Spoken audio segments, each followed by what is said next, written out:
Have you ever wondered what it's like to be in a cop car? Have you ever driven or drove a police interceptor? I guess I have. Yeah. This is a police interceptor. Well, this is just put there for now. But yeah, this is a police interceptor. There is the dome. This is a really cool car. So you're probably wondering, why am I in a police interceptor? Was Alan arrested? No, was not arrested. This is a car at Route 24 Auto. You can go grab it yourself. This is a really cool car, however. And basically, it's a police interceptor. Legit police interceptor.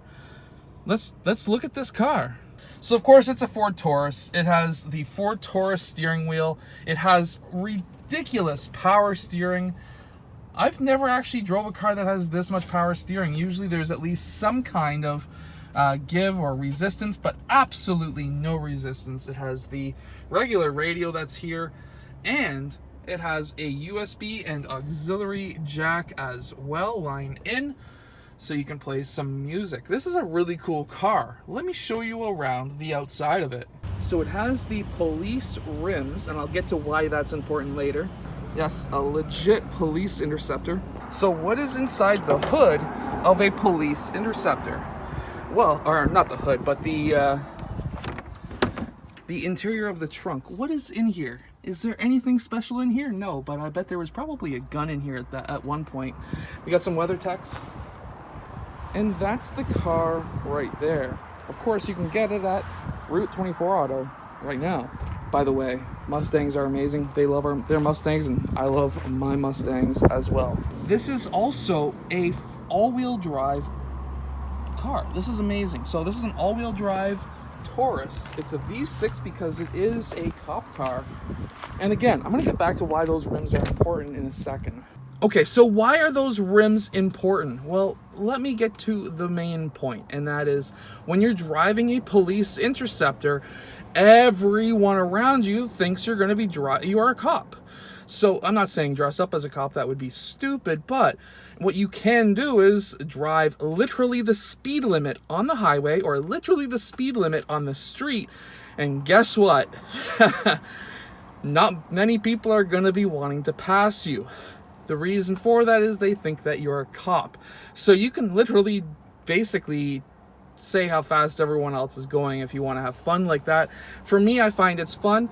There are a few things, however, that do point out the differences, which is you can pull up slowly to a cop and you can see that they don't have any domes on the outside of it. If it's an undercover, they may or may not have that. But what you can also look at is when you're just about to pass them, you can look in the window and see if it's somebody who's driving just a police interceptor that was sold by the police department because they wanted to get rid of it. Now, something that is really interesting to me is it says right here, certified calibration. So what that means to me is when a cop car, for example, is tailing you and they're saying, oh yeah, well, we got you on our speedometer. And then you're like, well, you didn't get me on radar. How can you say that you got me on speedometer? Those things are generally not calibrated 100% perfect. You're usually going to be out between 1 and 5 kilometers per hour. Kilometers here in Canada. So I guess by them saying certified calibration, they can say, well, we're certified calibrated. But as you can see, if we get a little bit closer to this, we can see that that actual speedometer line is about the size of 2 actual kilometer lines. So it's not going to be exactly 100% anyways to the exact kilometer that they say. So if they ticket you for, let's say, 1 kilometer past a certain point, so for example, let's say 50 kilometers over, and they're like, well, you went 51 kilometers over and we're going to tow your car, we're going to impound your car, and we're going to now suspend your license. In Ontario, if you go over 50 kilometers an hour, you get a street racing charge against you, which basically means that you will never get insurance again for a long time. And if you do, it's going to be worth a ton of money.